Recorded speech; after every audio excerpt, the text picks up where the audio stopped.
प्रधानमंत्री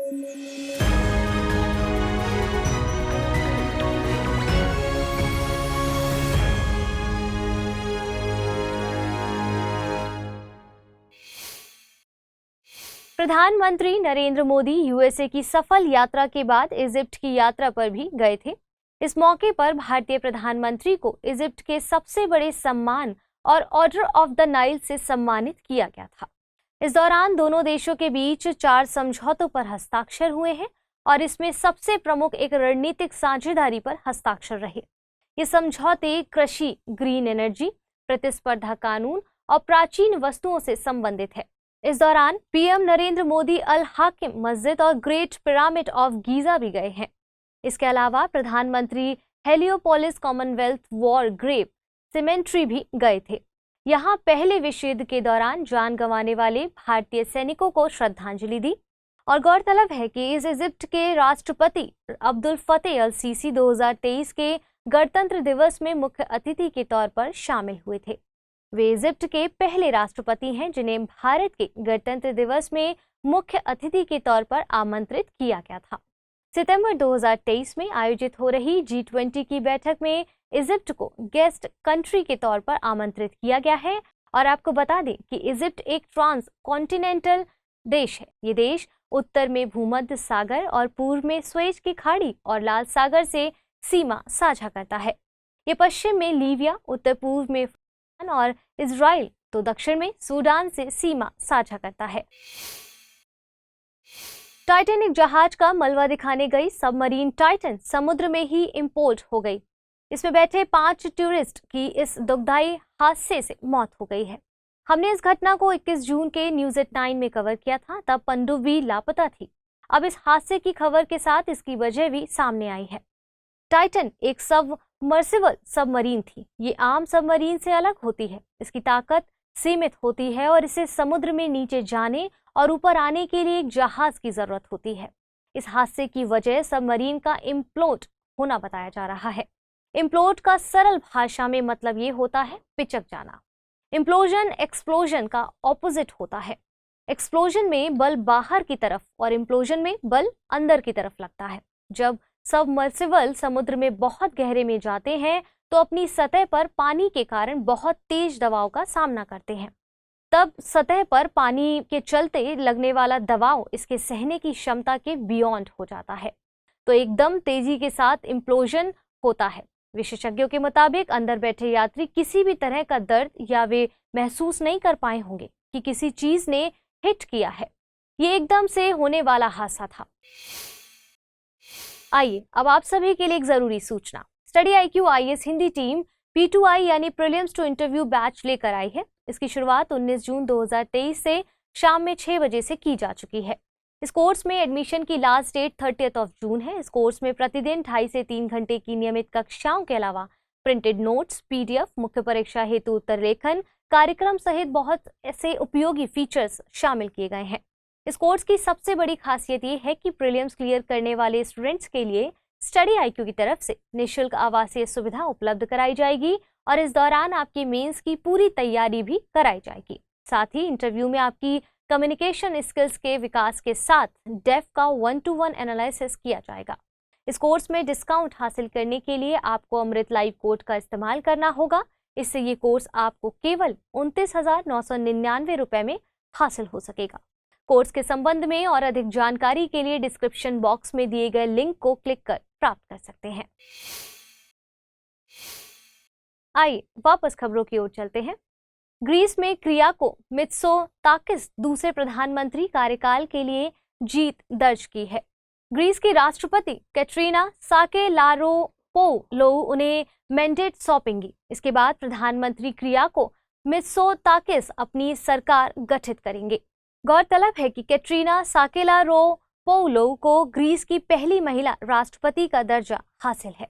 आपको बता दें कि भूमध्य सागर में स्थित ग्रीस वॉल्कन पेनिनसुला के दक्षिण में स्थित है। ये देश अपनी सीमा बुल्गारिया, अल्बानिया, तुर्की और उत्तरी मकदूनिया से साझा करता है। ग्रीस समुद्री सीमा साइप्रस, इजिप्ट, इटली और लीबिया से साझा करता है। ग्रीस अपने प्राचीन दार्शनिक प्लेटो, सुकरात, अरस्तु और पाइथागोरस के लिए प्रसिद्ध है। पश्चिम में ग्रीस की लोकतंत्र की जन्मभूमि के तौर पर जाना जाता है। ग्रीक्स को ओलंपिक गेम्स और थिएटर के आविष्कार के लिए जाना जाता है और भारत और ग्रीस के कूटनीतिक रिश्ते साल 1950 से हैं। 2015-16 के आंकड़ों के मुताबिक दोनों देशों के बीच 445.23 मिलियन यूएसए डॉलर का द्विपक्षीय व्यापार था। दोनों ही देश यूएन रिफॉर्म और साइप्रस के मुद्दे पर एक राय रखते हैं। मध्य प्रदेश के 2 जिलों अलीराजपुर और झाबुआ में नागरिकों को कलर कोडेड कार्ड्स दिए जाएंगे। इनका मकसद सिकल सेल एनीमिया की स्थिति का पता लगाना होगा। इन कार्ड्स में 4 बॉक्स होंगे। अगर 2 बॉक्स को येलो कलर किया गया है, इसका मतलब ये है कि व्यक्ति सिकल सेल एनीमिया का कैरियर यानी वाहक है। अगर व्यक्ति सिकल सेल एनीमिया से पीड़ित है तो चारों बॉक्स येलो होंगे। अलीराजपुर और झाबुआ मध्य प्रदेश के जनजाति बहुल जिले हैं। इस तरह का प्रयास राष्ट्रीय स्तर पर भी किया जाएगा। गौरतलब है कि साल 2047 तक सिकल सेल एनीमिया के उन्मूलन का लक्ष्य रखा गया है। 27 जून को इस प्रोजेक्ट का शुभारंभ पीएम मोदी के द्वारा किया जाएगा। आपको बता दें कि सिकल सेल एनीमिया असामान्य हीमोग्लोबिन के कारण होने वाला एक आनुवांशिक विकार है। हमारे रक्त में मौजूद आरबीसी यानी लाल रक्त कोशिकाओं में हीमोग्लोबिन प्रोटीन होता है। यह ऑक्सीजन के ट्रांसपोर्टेशन का काम करता है। सामान्य तौर पर आरबीसी अंडाकार होते हैं, लेकिन असामान्य हीमोग्लोबिन प्रोटीन एक चेन बनाता है, जिसके कारण आरबीसी डिस्टॉर्टेड होकर सिकल के आकार का हो जाते हैं। इससे उनकी ऑक्सीजन ले जाने की क्षमता घट जाती है और सिकल सेल का जीवन काल भी सामान्य आरबीसी की तुलना में कम होता है। आमतौर पर आरबीसी का जीवन 120 दिनों का होता है, जबकि सिकल सेल केवल 10 से 20 दिनों तक ही जीवित रहते हैं। इससे चलते एनीमिया हो जाता है और स्थिति को सिकल सेल एनीमिया कहते हैं। आइए बुलेटिन पर आधारित प्रश्नों को देख लेते हैं। ग्रेट पिरामिड ऑफ गीजा कहाँ स्थित है? ग्रीस, इजिप्ट, साइप्रस, पुर्तगाल। दूसरा प्रश्न है, सिकल सेल एनीमिया के संबंध में निम्नलिखित कथनों पर विचार कीजिए। ये वायरस से होने वाला रोग है। इसके उन्मूलन का लक्ष्य 2050 रखा गया है। उपरोक्त में से सही कथन या कथनों का चुनाव कीजिए। केवल 1, केवल 2, ना तो 1 ना ही 2। आइए पिछले बुलेटिन पर आधारित प्रश्नों को देख लेते हैं। NATO+5 में निम्न में से कौन सा देश शामिल नहीं है? Israel, Japan, Pakistan, Australia, Bharat, UAE. नीचे दिए गए कूटों का प्रयोग कर सही उत्तर चुनिए। 1 2 3 2 3 4 3 5 6 2 4 6। सही जवाब है विकल्प सी। दूसरा प्रश्न था, ग्लोबल जेंडर गैप इंडेक्स 2023 के संबंध में निम्नलिखित कथनों पर विचार कीजिए। इसे विश्व आर्थिक मंच के द्वारा जारी किया जाता है। 2023 के इंडेक्स में पहले स्थान पर नॉर्वे है। भारत ने 135वीं रैंक हासिल की है। उपरोक्त में से कितने कथन सही हैं? केवल 1, केवल 2, सभी 3, इनमें से कोई नहीं। विकल्प ए यानी केवल एक ही कथन सही है। 2023 के इंडेक्स में पहले स्थान पर आइसलैंड है। भारत ने 127वीं रैंक हासिल की है। दुनिया भर में हर साल 27 जून को वर्ल्ड एमएसएमई डे मनाया जाता है। इस साल की थीम भारत के लिए future ready MSMEs for India at 100 रखी गई है। वहीं global council for the promotion of international trade इसे building a stronger future together के साथ मना रही है। इस दिन को मनाने का मकसद एमएसएमई और उससे जुड़े उद्यमियों को मजबूती प्रदान करना है। गौरतलब है कि सूक्ष्म, लघु और मध्यम उद्यमों को भारत के सामाजिक आर्थिक विकास की रीढ़ माना जाता है। एमएसएमई कृषि के बाद दूसरे सबसे बड़े रोजगार सृजन क्षेत्र के रूप में उभरे हैं। एमएसएमई मंत्रालय की साल 2023 की सालाना रिपोर्ट के मुताबिक भारत में तकरीबन 63 मिलियन एमएसएमई मौजूद हैं। ये भारत की जीडीपी में 30% का और निर्यात में तकरीबन 40% से ज्यादा की हिस्सेदारी रखती है। आपको बता दें कि 1 जुलाई 2020 से एमएसएमई की नई परिभाषा लागू हुई है, जिसके मुताबिक एक सूक्ष्म उद्यम वह है जिसमें संयंत्र, मशीनरी या इक्विपमेंट में 1 करोड़ रुपए से अधिक का निवेश नहीं होता है। साथ ही कारोबार 5 करोड़ रुपए से अधिक का नहीं होता है। वहीं एक लघु उद्यम वह है जिसमें संयंत्र, मशीनरी या इक्विपमेंट में 10 करोड़ रुपए से अधिक का निवेश नहीं होता है। साथ ही कारोबार 50 करोड़ रुपए से अधिक का नहीं होता है। एक मध्यम उद्यम वह है जिसमें संयंत्र, मशीनरी या इक्विपमेंट में 50 करोड़ रुपए से अधिक का निवेश नहीं होता है। साथ ही कारोबार 250 करोड़ रुपए से अधिक का नहीं होता है। आज माली 2 खबरों को लेकर चर्चा में है। पहली खबर में रूस ने घोषणा की है कि वैगनर समूह माली और सेंट्रल अफ्रीकन रिपब्लिक में अपने ऑपरेशंस जारी रखेगा। दरअसल वैगनर समूह द्वारा रूस में किए गए विद्रोह के बाद इन देशों के द्वारा आशंका जताई जा रही थी। गौरतलब है कि वैगनर समूह इन दोनों देशों में नेताओं की सुरक्षा के लिए मिलिट्री सहायता मुहैया कराता है। वैगनर समूह एक प्राइवेट पैरामिलिट्री ग्रुप है। इसमें अधिकांश लोग रूसी सेना और स्पेशल फोर्सेस के पूर्व सैनिक हैं। ये समूह पहली बार साल 2014 में खबरों में आया था, जब इसने यूक्रेन से क्रीमिया को अलग करने में रूस को मदद की थी। अभी यूक्रेन के साथ रूस के युद्ध में ये समूह रूस को मदद कर रहा था। हाल ही में इस समूह के द्वारा मॉस्को की तरफ कूच करके वहां विद्रोह की खबर आई थी, लेकिन बेलारूस की मध्यस्थता से मामला वहीं संभल गया है। माली को लेकर आई दूसरी खबर के मुताबिक माली ने यूएन के पीस कीपिंग मिशन को माली में खत्म करने की मांग की है। दरअसल माली के विदेश मंत्री का कहना है कि ये पीस कीपिंग मिशन उनके देश की समस्या को बढ़ाने का काम कर रहे हैं। आपको बता दें कि माली अफ्रीका का लैंडलॉक्ड देश है। 1960 में माली फ्रांस से आजाद हुआ था। माली अपनी सीमा Algeria, Niger, Burkina Faso, Cote d'Ivoire, Guinea, Senegal और मॉरिटानिया से साझा करता है। माली का उत्तरी हिस्सा सहारा मरुस्थल में फैला हुआ है, वहीं माली का मध्य क्षेत्र साहिल जोन में शामिल है। साहिल एक ट्रांजिशन जोन है। ये उत्तर में सहारा मरुस्थल को दक्षिण के सवाना घास के मैदान से अलग करता है। अब आप सभी के लिए जरूरी सूचना।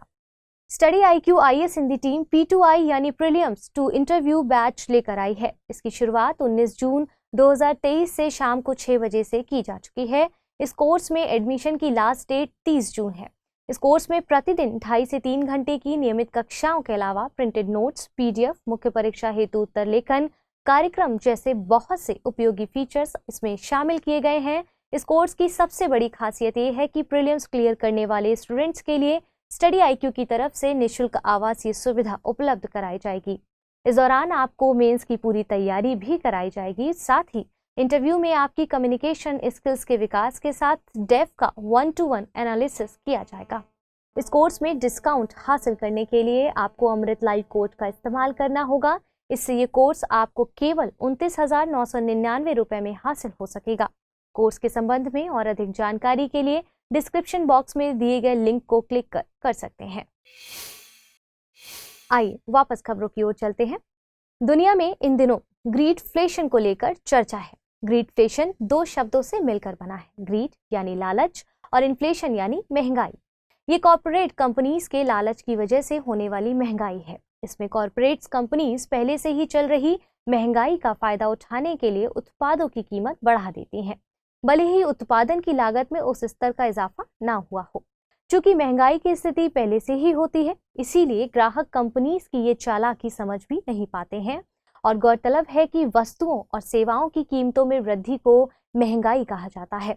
अगर जून 2023 में महंगाई की दर 5% बताई जाए तो इसका मतलब ये हुआ कि जून 2022 के मुकाबले वस्तुओं और सेवाओं की कीमत में 5% का इजाफा हुआ है।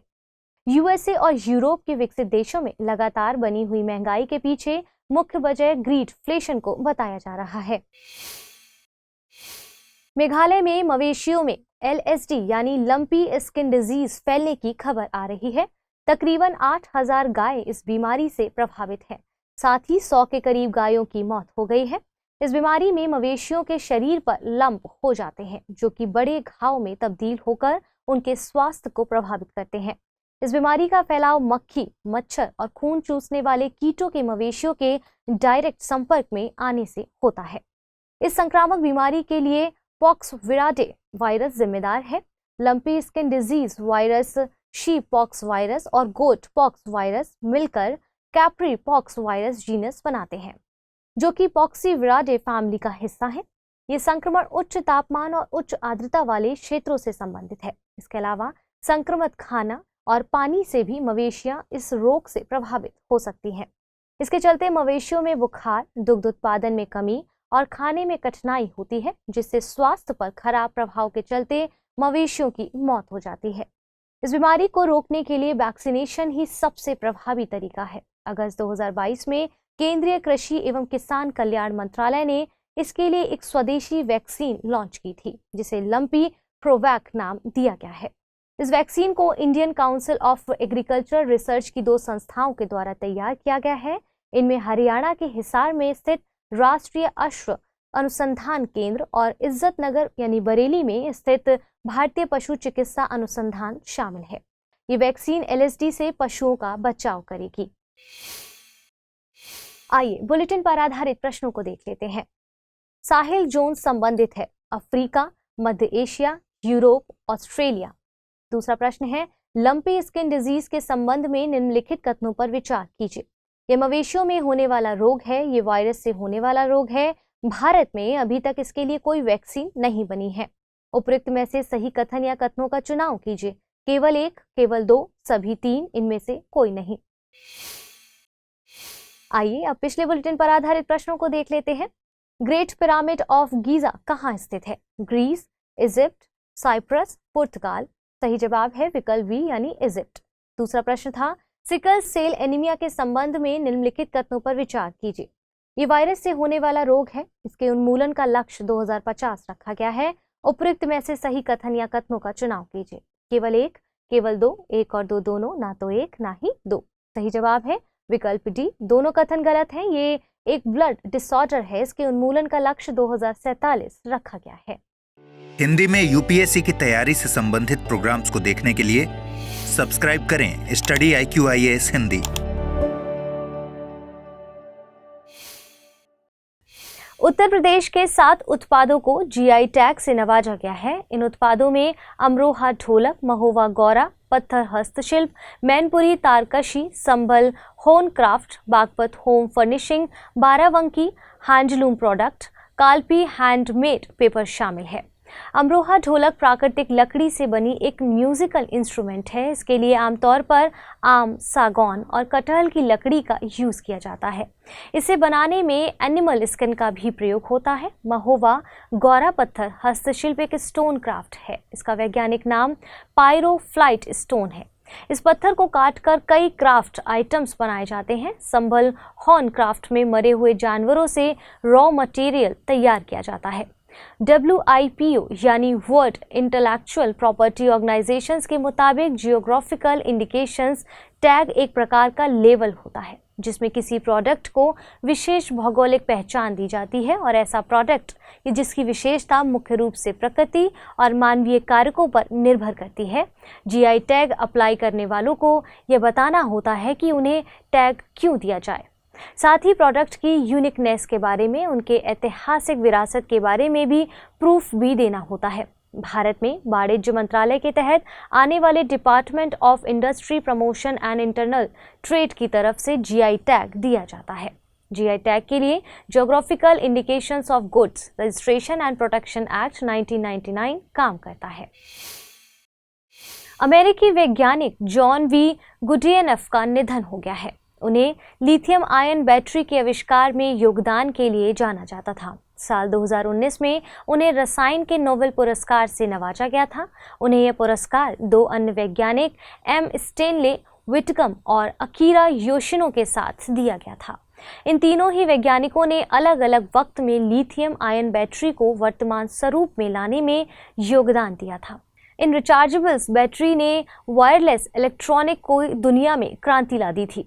लिथियम आयन बैटरी की दुनिया की एक एडवांस तकनीक है। इसकी इलेक्ट्रोकेमिस्ट्री में लिथियम आयन प्रमुख भूमिका निभाते हैं। लिथियम आयन को एनोड के तौर पर इस्तेमाल किया जाता है और ये ज़्यादा करंट प्रोड्यूस करती हैं, इसलिए इनका प्रयोग हाई पावर एप्लीकेशंस में किया जा सकता है। इसके अलावा ये बैटरीज लो मेंटेनेंस भी होती हैं। साथ ही इसमें कैडमियम जैसे खतरनाक तत्व नहीं होते हैं जो इन्हें डिस्पोज करने में आसान बनाते हैं।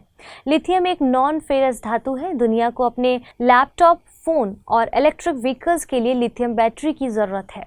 वर्तमान में भारत लिथियम, कोबाल्ट और निकल जैसे धातुओं के लिए आयात पर निर्भर है। दुनिया में बोलिविया, चिली और अर्जेंटीना को लिथियम ट्रायंगल के तौर पर जाना जाता है। लिथियम ट्रायंगल पृथ्वी पर मौजूद शुष्कतम क्षेत्रों में से एक है। ये क्षेत्र लिथियम सप्लाई के 75% के लिए जिम्मेदार है।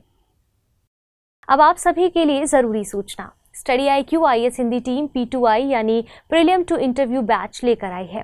इसकी शुरुआत 19 जून 2023 से शाम को 6 बजे से की जा चुकी है। इस कोर्स में एडमिशन की लास्ट डेट 30 जून है। इस कोर्स में प्रतिदिन 2.5 से 3 घंटे की नियमित कक्षाओं के अलावा प्रिंटेड नोट्स, PDF, मुख्य परीक्षा हेतु उत्तर लेखन कार्यक्रम जैसे बहुत से उपयोगी फीचर्स शामिल किए गए हैं।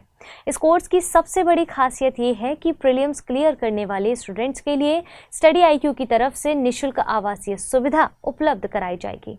इस दौरान आपको मेंस की पूरी तैयारी भी कराई जाएगी। साथ ही इंटरव्यू में आपकी कम्युनिकेशन स्किल्स के विकास के साथ डेफ का 1-to-1 एनालिसिस किया जाएगा। इस कोर्स में डिस्काउंट हासिल करने के लिए आपको अमृत लाइव कोड का इस्तेमाल करना होगा। इससे ये कोर्स आपको केवल 29,999 रुपए में हासिल हो सकेगा। कोर्स के संबंध में और अधिक जानकारी के लिए डिस्क्रिप्शन बॉक्स में दिए गए लिंक को क्लिक कर प्राप्त कर सकते हैं। आइए वापस खबरों की ओर चलते हैं। त्रिपुरा के मुख्यमंत्री माणिक साहा ने खर्ची पूजा का शुभारंभ किया है। खर्ची पूजा पूरे हफ्ते चलने वाला एक सालाना त्योहार है। इसमें चतुर्दश देवता के मंदिर में 14 देवी देवताओं की पूजा की जाती है। इनमें शिव, दुर्गा, विष्णु, लक्ष्मी, सरस्वती, कार्तिक, गणेश, ब्रह्मा, अबाधि यानी जल के देवता, चंद्र, गंगा, अग्नि, कामदेव और हिमाद्री शामिल है। त्रिपुरा को 14 देवताओं की भूमि भी कहा जाता है। खर्ची पूजा में ट्राइबल और हिंदू धर्म का समागम देखने को मिलता है। यह एक ट्राइबल फेस्टिवल है, लेकिन इसमें पूजा हिंदू देवी देवताओं की ही होती है। इसमें 14 देवी देवताओं के सिरों यानी हेड्स की पूजा की जाती है। हिंदू रीति रिवाज में केवल सिर की पूजा को मान्यता नहीं है, लेकिन खर्ची पूजा को त्रिपुरा के हिंदुओं द्वारा मान्यता दी गई है। पूजा के पहले दिन राज्य की पुलिस द्वारा देवी देवताओं के सामने भारत का राष्ट्रगान गाया जाता है। इसके बाद मुख्य पुजारी द्वारा जुलूस निकाला जाता है और मुख्य पुजारी को राज चंताई कहा जाता है। इस त्योहार का पूरा खर्चा राज्य सरकार के द्वारा उठाया जाता है। राज्य सरकार इसके लिए साल 1949 में हुए समझौते के प्रावधानों का पालन करती है। त्रिपुरा 15 अक्टूबर 1949 को भारत संघ में शामिल हुआ था। प्रधानमंत्री नरेंद्र मोदी ने भारत के पूर्व प्रधानमंत्री PV नरसिम्हा राव की जयंती पर श्रद्धांजलि अर्पित की है। PV नरसिम्हा राव का जन्म 28 जून 1921 को वर्तमान तेलंगाना में हुआ था। वे साल 1991 से 1996 तक प्रधानमंत्री के पद पर काबिज रहे। वे नेहरू गांधी परिवार के बाहर पहले ऐसे प्रधानमंत्री थे जिन्होंने अपना 5 साल का कार्यकाल पूरा किया। उन्हें भारतीय आर्थिक सुधारों के जनक के तौर पर जाना जाता है और वे दक्षिण भारतीय मूल के पहले प्रधानमंत्री थे। उन्हें LPG यानी लिबरलाइजेशन, प्राइवेटाइजेशन एंड ग्लोबलाइजेशन के सुधारों के लिए जाना जाता है। उनकी सरकार ने लाइसेंस राज को खत्म किया था। विदेश नीति में प्रधानमंत्री PV नरसिम्हा राव को लुक ईस्ट पॉलिसी के लिए याद किया जाता है। इसमें दक्षिण पूर्व एशिया के देशों के साथ भौगोलिक, आर्थिक और संस्थागत संबंधों की स्थापना का प्रयास किया गया है और आसियान देशों को इस नीति का केंद्रीय भाग माना गया था। प्रधानमंत्री नरेंद्र मोदी के कार्यकाल में लुक ईस्ट नीति को एक्ट ईस्ट नीति में परिवर्तित कर दिया गया है। स्थानीय निकायों को मजबूती प्रदान करने के लिए 73वें और 74वें संविधान संशोधन को उनके कार्यकाल में ही लागू किया गया था। आइए बुलेटिन पर आधारित कुछ प्रश्नों को देख लेते हैं। पहला प्रश्न है, खर्ची पूजा का संबंध किस राज्य से है? ओडिशा, त्रिपुरा, केरल, कर्नाटक। दूसरा प्रश्न है, निम्नलिखित कथनों पर विचार कीजिए। लुक ईस्ट पॉलिसी प्रधानमंत्री नरेंद्र मोदी के कार्यकाल में शुरू की गई है। LPG सुधारों के लिए प्रधानमंत्री नरसिम्हा राव को जाना जाता है। बोलिविया, चिली और अर्जेंटीना लिथियम ट्रायंगल में शामिल देश है। उपरोक्त में से सही कथन या कथनों का चुनाव कीजिए। केवल 1, केवल 2, सभी 3, इनमें से कोई नहीं। अब आइए पिछले बुलेटिन पर आधारित प्रश्नों को देख लेते हैं। साहेल जोन संबंधित है अफ्रीका, मध्य एशिया, यूरोप, ऑस्ट्रेलिया। सही जवाब है विकल्प A यानी अफ्रीका। दूसरा प्रश्न था, लंपी स्किन डिजीज के संबंध में निम्नलिखित कथनों पर विचार कीजिए। ये मवेशियों में होने वाला रोग है, ये वायरस से होने वाला रोग है। भारत में अभी तक इसके लिए कोई वैक्सीन नहीं बनी है। उपरोक्त में से सही कथन या कथनों का चुनाव कीजिए। केवल एक, केवल दो, सभी तीन, इनमें से कोई नहीं। सही जवाब है विकल्प बी, यानी 2 कथन सही है। भारत में 2022 में इसके लिए लंपी प्रोविक नाम की वैक्सीन लॉन्च की गई थी। बीते दिनों UNODC यानी ड्रग और अपराध पर संयुक्त राष्ट्र कार्यालय ने वर्ल्ड ड्रग रिपोर्ट 2023 जारी की है। इस रिपोर्ट के मुताबिक दुनिया भर में करीब हर 5 में से 1 लोग नशीले ड्रग के आदी हो चुके हैं। इस हिसाब से वैश्विक लेवल पर करीब 39.5 मिलियन लोग नशीले ड्रग की लत का सामना कर रहे हैं। रिपोर्ट में नशीले ड्रग की लत से जूझ रहे लोगों में पिछले दशक के मुकाबले 45% से अधिक का इजाफा दर्ज किया गया है और यह लगातार बढ़ता ही जा रहा है। इतना ही नहीं, रिपोर्ट के मुताबिक फिलहाल दुनिया भर में 296 मिलियन लोग नशीले ड्रग्स का सेवन कर रहे हैं और ये पिछले दशक के मुकाबले 23% ज्यादा है। रिपोर्ट में ये भी बताया गया है कि दुनिया भर में कोकीन, मेथाम्फेटामाइन, एम्फेटामिन और ओपियोइड जैसे सिंथेटिक ड्रग्स का तेजी से और आसान उत्पादन बढ़ता जा रहा है। ये दुनिया के दवा बाजारों के स्वरूप को नकारात्मक रूप से बदल रहा है और भारत में ओपियोइड इस्तेमाल से प्रभावित लोगों का सबसे ज्यादा प्रसार देश के पूर्वी हिस्सों में देखा गया है, जबकि ओपियोइड इस्तेमाल से प्रभावित लोगों की सबसे बड़ी संख्या यूपी, पंजाब और हरियाणा जैसे उत्तर पश्चिम भारत में पाई गई है। इसके साथ साथ ये संख्या महाराष्ट्र और मध्य प्रदेश जैसे कुछ पश्चिम मध्य भारत में भी पाई गई है। UNODC के मुताबिक एशिया का अवैध अफीम उत्पादक क्षेत्र गोल्डन क्रिंसिट के देश अफगानिस्तान में मेथाम्फेटामाइन के उत्पादन में इधर तेजी से बढ़ोतरी हुई है। अफगानिस्तान में ही दुनिया के लगभग 80% अवैध अफीम पोस्ट का उत्पादन किया जाता है। अफीम पोस्ट का इस्तेमाल हेरोइन बनाने के लिए किया जाता है। UNODC संयुक्त राष्ट्र के अधीन एक कार्यालय है और इसे साल 1997 में संयुक्त राष्ट्र अंतर्राष्ट्रीय ड्रग नियंत्रण कार्यक्रम के तहत स्थापित किया गया था। इसका मुख्यालय ऑस्ट्रिया की राजधानी वियना में स्थित है। UNODC को अवैध मादक पदार्थों की तस्करी, इनके दुरुपयोग और इनके कारण होने वाले अपराधों की रोकथाम करने के लिए स्थापित किया गया है। देशद्रोह कानून को खत्म करने की मांग के बीच 22वें विधि आयोग ने इस कानून पर अपनी सिफारिशें पेश की हैं। आयोग ने भारत की अखंडता के लिए देशद्रोह कानून को जरूरी बताया है और साथ ही कानून के दुरुपयोग को रोकने के लिए कुछ प्रक्रियात्मक सुरक्षा उपायों का भी जिक्र किया है। वर्तमान में IPC यानी भारतीय दंड संहिता की धारा 124A में देशद्रोह को परिभाषित किया गया है। इस कानून के मुताबिक कोई भी शख्स किसी भी तरह से, चाहे बोलकर या लिखकर या किसी संकेत से या फिर अन्य तरीके से कानून के तहत बनी सरकार के खिलाफ विद्रोह या असंतोष जाहिर कर सकता है या जाहिर करने की कोशिश करता है, उसे देशद्रोह माना जाता है। देशद्रोह के तहत दोषी पाए जाने पर जुर्माने के साथ या जुर्माने के बिना 3 साल से लेकर आजीवन कारावास तक की सजा हो सकती है। गौरतलब है कि जब 1860 में IPC लागू किया गया तब उसमें देशद्रोह कानून शामिल नहीं था। इसे 1870 में IPC की धारा 124A देशद्रोह संशोधन के तहत शामिल किया गया। हालांकि जब IPC के मसौदे को लाया गया था तब उस मसौदे में देशद्रोह कानून शामिल था, मगर IPC को लागू करने के दौरान इसे हटा दिया गया था। ब्रिटिश राज में देशद्रोह कानून लाने का मकसद यह था कि अंग्रेजों के खिलाफ भारतीय लोगों के विचार को अभिव्यक्त करने से दबाया जा सके। देशद्रोह कानून के दुरुपयोग को रोकने के लिए सुप्रीम कोर्ट ने 1962 में केदारनाथ सिंह केस में कुछ फैसले दिए। इस फैसले में कहा गया कि सरकार की आलोचना या फिर सरकार के प्रति असहमति जताने भर से देशद्रोह का मुकदमा नहीं बनता है। देशद्रोह का केस तभी बनेगा जब कोई भी ऐसा काम किया गया हो जिसमें हिंसा फैलाने की मंशा हो या फिर हिंसा बढ़ाने का तत्व मौजूद हो। आपको बता दें कि 22वें विधि आयोग के अध्यक्ष रिटायर्ड न्यायमूर्ति ऋतुराज अवस्थी हैं। आयोग ने सुरक्षा उपायों के तहत इस अपराध की प्रारंभिक जांच इंस्पेक्टर या उसके ऊपर के रैंक के किसी पुलिस अधिकारी द्वारा ही किए जाने की सिफारिश की है।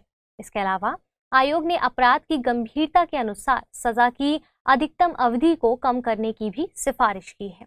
इसके तहत इसे आजीवन कारावास से घटाकर 7 साल तक करने की बात कही है। अब आप सभी के लिए जरूरी सूचना, study IQ IAS Hindi team P2I यानी प्रीलिम्स टू इंटरव्यू बैच लेकर आई है। इसकी शुरुआत 19 जून 2023 से शाम में 6 बजे हो चुकी है। इस कोर्स में एडमिशन लेने की आखिरी तारीख 30 जून है। इस कोर्स में प्रतिदिन 2.5 से 3 घंटे की नियमित कक्षाओं के अलावा प्रिंटेड नोट्स, PDF, मुख्य परीक्षा हेतु उत्तर लेखन, कार्यक्रम जैसे बहुत से उपयोगी फीचर्स शामिल किए गए हैं। इस कोर्स की सबसे बड़ी खासियत ये है कि प्रीलिम्स क्लियर करने वाले स्टूडेंट्स के लिए स्टडी IQ की तरफ से निःशुल्क आवासीय सुविधा उपलब्ध कराई जाएगी। इस दौरान आपके मेंस की पूरी तैयारी भी कराई जाएगी। साथ ही इंटरव्यू में आपकी कम्युनिकेशन स्किल्स के विकास के साथ डेफ का 1-to-1 एनालिसिस भी किया जाएगा। इस कोर्स में डिस्काउंट हासिल करने के लिए आपको अमृत लाइव कोड का इस्तेमाल करना होगा। इससे ये कोर्स आपको केवल 29,999 रुपए में हासिल हो सकेगा। कोर्स के संबंध में और अधिक जानकारी के लिए डिस्क्रिप्शन बॉक्स में दिए गए लिंक को क्लिक कर प्राप्त कर सकते हैं। आइए वापस खबरों की ओर चलते हैं। नेचर जर्नल में छपे एक रिसर्च के मुताबिक वैज्ञानिकों ने प्रयोगशाला में ही स्टेम सेल से मानव भ्रूण का एक मॉडल बनाया है। ये एक ऐसी सफलता मानी जा रही है जो शुरुआती मानव के विकास को समझने में मदद कर सकती है। साथ ही इससे ये भी समझने में मदद मिल सकती है कि कुछ प्रेगनेंसी क्यों और कैसे फेल हो जाती हैं। स्टेम सेल शरीर की मूल कोशिका होती है। स्टेम सेल सबसे पहले भ्रूण की कोशिका में बनती है। स्टेम सेल विभाजित होने के बाद भी अपनी पुरानी स्थिति में मौजूद रहते हैं। इसी कारण से इससे शरीर की लगभग सभी कोशिकाओं को आर्टिफिशियल तरीके से बनाया जा सकता है। मतलब स्टेम सेल से शरीर के किसी अंग की कोशिका तैयार की जा सकती है। चूंकि स्टेम सेल ब्लैंक सेल होते हैं, इसलिए इनमें शरीर के भीतर के करीब सभी तरह की कोशिकाओं का विकास किया जा सकता है। ये ऊतकों की अंदरूनी मरम्मत का काम भी करते हैं। ये सेल आपस में विभाजित होकर दूसरे खराब कोशिकाओं की क्षतिपूर्ति भी करते हैं। विभाजन के बाद इनसे बनने वाले सेल के भीतर भी वे सभी गुण मौजूद होते हैं जो स्टेम सेल में मौजूद होते हैं। ये सेल ऐसा तब करते रहते हैं जब तक मानव जिंदा रहता है।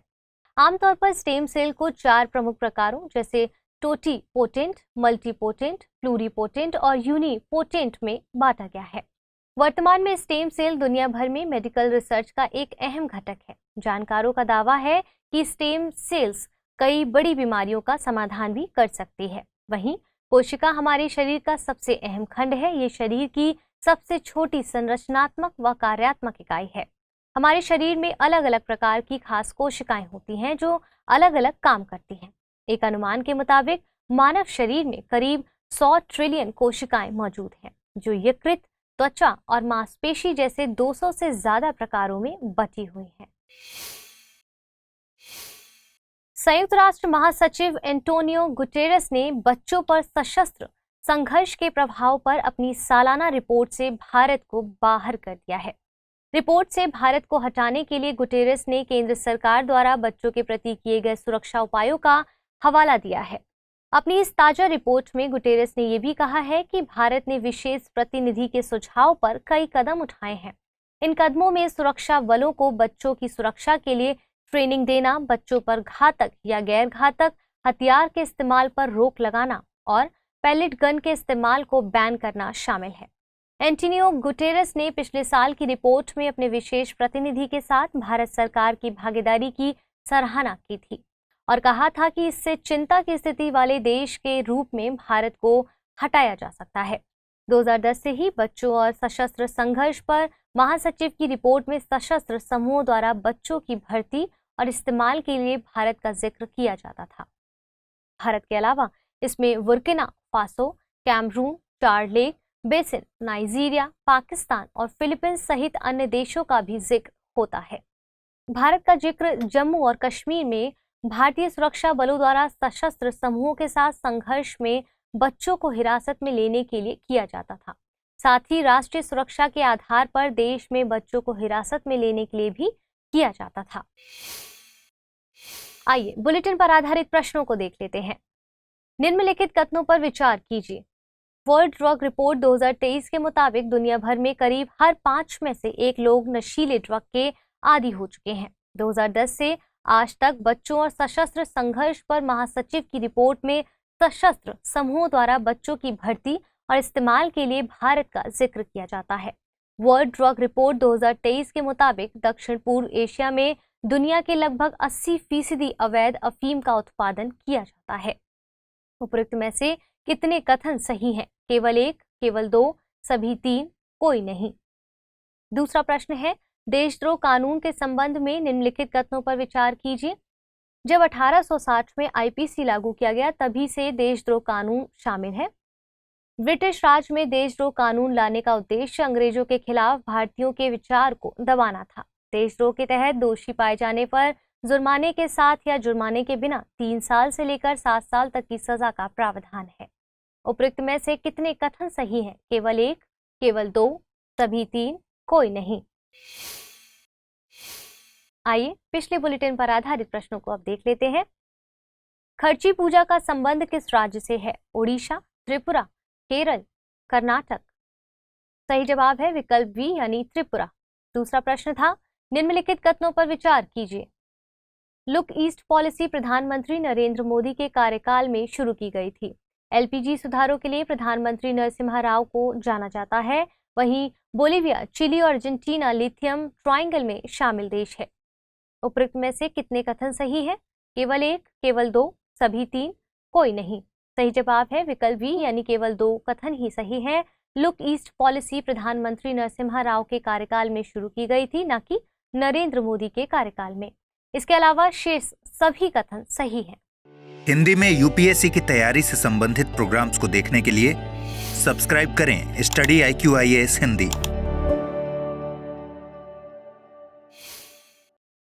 Cabinet committee on economic affairs ने पीएम प्रणाम योजना को मंजूरी दे दी है। पीएम प्रणाम से मतलब है PM programme for restoration, awareness, generation, nourishment and amelioration of mother earth. इस योजना की घोषणा बजट में की गई थी। इस योजना के तहत सतत कृषि के लिए बायो फर्टिलाइजर को बढ़ावा दिया जाएगा और इसका मकसद मिट्टी को संरक्षित करना होगा। योजना से कई तरह के लाभों की बात भी की जा रही है, मसलन किसानों की आय को बढ़ावा देना, ऑर्गेनिक फार्मिंग को मजबूती प्रदान करना, मिट्टी की उत्पादकता को बढ़ावा देना, साथ ही खाद्य सुरक्षा को बढ़ावा देना इत्यादि। इसके अलावा यूरिया सब्सिडी स्कीम को जारी करने की मंजूरी दी गई है। अगले 3 सालों में 3.68 लाख करोड़ रुपए यूरिया सब्सिडी के तौर पर खर्च किए जाएंगे। योजना में राज्य और संघ शासित प्रदेश अपने यहाँ रासायनिक उर्वरक के बजाय बायो फर्टिलाइजर को बढ़ावा देंगे, जिससे केंद्र सरकार को फर्टिलाइजर सब्सिडी कम देनी होगी। इस धन को सरकार राज्यों और संघ शासित प्रदेशों को ग्रांट के तौर पर मुहैया कराएगी। योजना की मंजूरी के साथ ही देश में पहली बार गोल्ड यूरिया भी लॉन्च की गई है। गोल्ड यूरिया से मतलब है सल्फर कोटेड यूरिया। ये वर्तमान में प्रयोग की जा रही नीम कोटेड यूरिया की तुलना में ज्यादा सस्ती और प्रभावी है। ये मिट्टी में सल्फर की कमी को पूरा करने का काम करेगी। इससे उत्पादन और उत्पादकता पर सकारात्मक प्रभाव भी पड़ेगा, जिससे किसानों की आय भी बढ़ेगी। तुर्कमेनिस्तान ने $5 बिलियन की स्मार्ट सिटी का अनावरण किया है। स्मार्ट सिटी को अर्काडाग नाम दिया गया है। अर्काडाग को सिटी ऑफ फ्यूचर के तौर पर पेश किया गया है। यहाँ निर्माण कार्य के लिए ग्रीन टेक्नोलॉजी का इस्तेमाल किया गया है। ये सिटी तुर्कमेनिस्तान के बड़े नेता गुरबांगुली वडी मुकामेदोव को उनके 66वें जन्मदिन के मौके पर डेडिकेट की गई है। उन्हें अर्काडाग यानी हीरो प्रोटेक्टर की उपाधि दी गई है। गुरबांगुली वर्डी मुकामेदोव को पर्सनालिटी कल्ट के लिए जाना जाता है। ये शब्द उन लोगों के लिए इस्तेमाल किया जाता है जिन्हें जनता से बहुत प्रशंसा और समर्पण हासिल होता है। तुर्कमेनिस्तान मध्य एशिया में स्थित देश है। ये देश 1991 में USSR के विघटन के बाद गठित हुआ है। तुर्कमेनिस्तान एक लैंडलॉक्ड देश है और इसकी राजधानी अशगाबत है। तुर्कमेनिस्तान अपनी सीमा कजाकिस्तान, उज्बेकिस्तान, अफगानिस्तान और ईरान से साझा करता है। इसके पश्चिम में कैस्पियन सी स्थित है। ये देश अपने प्राकृतिक गैस संसाधनों के लिए जाना जाता है और यहाँ पर दरवाजा क्रेटर मौजूद है, जिसे डोर टू हेल के नाम से जाना जाता है। ये प्राकृतिक गैस का तकरीबन 100 फीट गहरा क्रेटर है। दरअसल 1971 में सोवियत संघ के वैज्ञानिकों की गैस ड्रिलिंग फेल हो गई थी, जिससे गैस लीकेज होने लगा। उसे रोकने के लिए इस क्रेटर में आग लगा दी गई, जो कि आज भी जल रही है। आपको बता दें कि तुर्कमेनिस्तान तापी गैस पाइपलाइन का अहम हिस्सा है। इसमें तुर्कमेनिस्तान, अफगानिस्तान, पाकिस्तान और भारत शामिल है। अफगानिस्तान में तालिबान सरकार आने के बाद ये प्रोजेक्ट अभी ठंडे बस्ते में है। अब आप सभी के लिए जरूरी सूचना, study IQIS Hindi team P2I यानी प्रीलिम टू इंटरव्यू बैच लेकर आई है। इसकी शुरुआत 19 जून 2023 से शाम में 6 बजे हो चुकी है। इस कोर्स में एडमिशन लेने की आखिरी डेट 30 जून है और इस कोर्स में प्रतिदिन 2.5 से 3 घंटे की नियमित कक्षाओं के अलावा प्रिंटेड नोट्स, PDF, मुख्य परीक्षा हेतु उत्तर लेखन कार्यक्रम जैसे बहुत से उपयोगी फीचर्स शामिल किए गए हैं। इस कोर्स की सबसे बड़ी खासियत ये है कि प्रीलिम्स क्लियर करने वाले स्टूडेंट्स के लिए स्टडी IQ की तरफ से निःशुल्क आवासीय सुविधा उपलब्ध कराई जाएगी। इस दौरान आपको मेंस की पूरी तैयारी भी कराई जाएगी। साथ ही इंटरव्यू में आपकी कम्युनिकेशन स्किल्स के विकास के साथ डेफ का भी 1-to-1 एनालिसिस किया जाएगा। इस कोर्स में डिस्काउंट हासिल करने के लिए आपको अमृत लाइव कोड का इस्तेमाल करना होगा। इससे ये कोर्स आपको केवल 29,999 रुपए में हासिल हो सकेगा। कोर्स के संबंध में और अधिक जानकारी के लिए डिस्क्रिप्शन बॉक्स में दिए गए लिंक को क्लिक कर प्राप्त कर सकते हैं। आइए फिर से खबरों की ओर चलते हैं। हुरून रिसर्च इंस्टीट्यूट ने फ्यूचर यूनिकॉर्न इंडेक्स जारी किया है। इंडेक्स के मुताबिक वर्तमान में भारत में 83 यूनिकॉर्न्स, 51 गजेल्स और 96 चीताज स्टार्टअप मौजूद हैं। गौरतलब है कि हुरून रिसर्च इंस्टीट्यूट स्टार्टअप्स को यूनिकॉर्न्स, गजेल्स और चीताज में विभाजित करता है। यूनिकॉर्न से मतलब ऐसे स्टार्टअप से है जो साल 2000 के बाद स्थापित हुए हैं, साथ ही जिनकी वैल्यूएशन $1 बिलियन अमेरिकी डॉलर है। गजेल्स उन स्टार्टअप्स को कहा जाता है जो आने वाले 3 सालों में यूनिकॉर्न्स बन जाने की क्षमता रखते हैं। चीताज उन स्टार्टअप्स को कहा जाता है जो अगले 5 सालों में यूनिकॉर्न्स बन जाने की क्षमता रखते हैं। रिपोर्ट के मुताबिक भारत में 2022 में 84 यूनिकॉर्न्स स्टार्टअप मौजूद थे, जो कि 2023 में 83 हो गए हैं। वहीं चीताज स्टार्टअप की संख्या में इजाफा हुआ है। हालांकि गजेल स्टार्टअप की संख्या 2022 और 2023 में समान ही रही है। आपको बता दें कि स्टार्टअप से मतलब ऐसी कंपनी से है जो अपने बिजनेस के प्रारंभिक दौर में होती है। ये किसी एक या एक से अधिक एंटरप्रेन्योर के द्वारा किसी वस्तु या सेवा की मांग को देखते हुए शुरू किए जाते हैं। शुरुआत में ये उच्च लागत और कम रेवेन्यू से शुरू होते हैं, इसीलिए इन्हें कई स्रोतों से फंडिंग की जरूरत महसूस होती है। भारत सरकार ने स्टार्टअप इंडिया प्रोग्राम 16 जनवरी 2016 को लॉन्च किया था। इस प्रोग्राम का मकसद देश में स्टार्टअप इकोसिस्टम को बढ़ावा देना और देश के स्टार्टअप्स को वैश्विक स्तर के स्टार्टअप से जोड़ना है। 30 जून को दादा भाई नौरोजी की पुण्यतिथि मनाई जाती है। दादा भाई नौरोजी भारतीय स्वतंत्रता आंदोलन के उदारवादी चरण के प्रमुख नेता थे। उन्होंने लंदन में ईस्ट इंडिया एसोसिएशन की स्थापना की थी। वे 1892 में लिबरल पार्टी की टिकट पर ब्रिटिश संसद में पहुंचने वाले पहले भारतीय थे। वे राष्ट्रवादी नेताओं और ब्रिटिश सांसदों के बीच मेलजोल का जरिया थे। उन्होंने रस्त गुफ्तार पत्रिका निकाली थी और उनका जन्म 4 सितंबर 1825 को वर्तमान गुजरात में हुआ था। उन्हें grand old man of India भी कहा जाता है। देश को बौद्धिक स्तर पर उनका सबसे अहम योगदान ड्रेन थ्योरी था। इस थ्योरी के जरिए उन्होंने ब्रिटिशर्स द्वारा किए जा रहे धन निकासी को राष्ट्र को समझाया था। ये थ्योरी उनकी पुस्तक poverty and un British rule in India में दी गई थी। वे भारतीय राष्ट्रीय कांग्रेस के संस्थापक सदस्यों में से एक थे। वे साल 1886-1893 भारतीय राष्ट्रीय कांग्रेस के अध्यक्ष पद पर काबिज रहे थे। आइए बुलेटिन पर आधारित प्रश्नों को देख लेते हैं। निम्नलिखित में से यूनिकॉर्न, गजेल और चीता किसके प्रकार हैं? स्टार्टअप्स, सूक्ष्म और लघु मध्यम उद्योग, सहकारी संस्थाएं, केवल महिलाओं द्वारा संचालित कंपनीज। दूसरा प्रश्न है, निम्नलिखित कथनों पर विचार कीजिए। डोर टू हेल तुर्कमेनिस्तान में स्थित है। अशगाबाद तुर्कमेनिस्तान की राजधानी है। तुर्कमेनिस्तान एक लैंडलॉक्ड देश है। उपयुक्त में से कितने कथन सही है? केवल एक, केवल दो, सभी तीन, इनमें से कोई नहीं। आइए पिछले बुलेटिन पर आधारित प्रश्नों पर नजर डाल लेते हैं। निम्नलिखित कथनों पर विचार कीजिए। वर्ल्ड ड्रग रिपोर्ट 2023 के मुताबिक दुनिया भर में करीब हर 5 में से 1 लोग नशीले ड्रग के आदी हो चुके हैं। 2010 से आज तक बच्चों और सशस्त्र संघर्ष पर महासचिव की रिपोर्ट में सशस्त्र समूहों द्वारा बच्चों की भर्ती और इस्तेमाल के लिए भारत का जिक्र किया जाता है। वर्ल्ड ड्रग रिपोर्ट 2023 के मुताबिक दक्षिण पूर्व एशिया में दुनिया के लगभग 80% अवैध अफीम का उत्पादन किया जाता है। उपयुक्त में से कितने कथन सही हैं? केवल एक, केवल दो, सभी तीन, कोई भी नहीं। सही जवाब है विकल्प ए, यानी केवल पहला कथन सही है। दूसरा प्रश्न था, देशद्रोह कानून के संबंध में निम्नलिखित कथनों पर विचार कीजिए। जब 1860 में आईपीसी लागू किया गया तभी इसमें देशद्रोह कानून शामिल है। ब्रिटिश राज में देशद्रोह कानून लाने का उद्देश्य अंग्रेजों के खिलाफ भारतीयों के विचार को दबाना था। देशद्रोह के तहत दोषी पाए जाने पर जुर्माने के साथ या जुर्माने के बिना 3 साल से लेकर 7 साल तक की सजा का प्रावधान है। उपयुक्त में से कितने कथन सही हैं? केवल एक, केवल दो, सभी तीन, कोई भी नहीं। सही जवाब है विकल्प ए, यानी केवल दूसरा कथन ही सही है।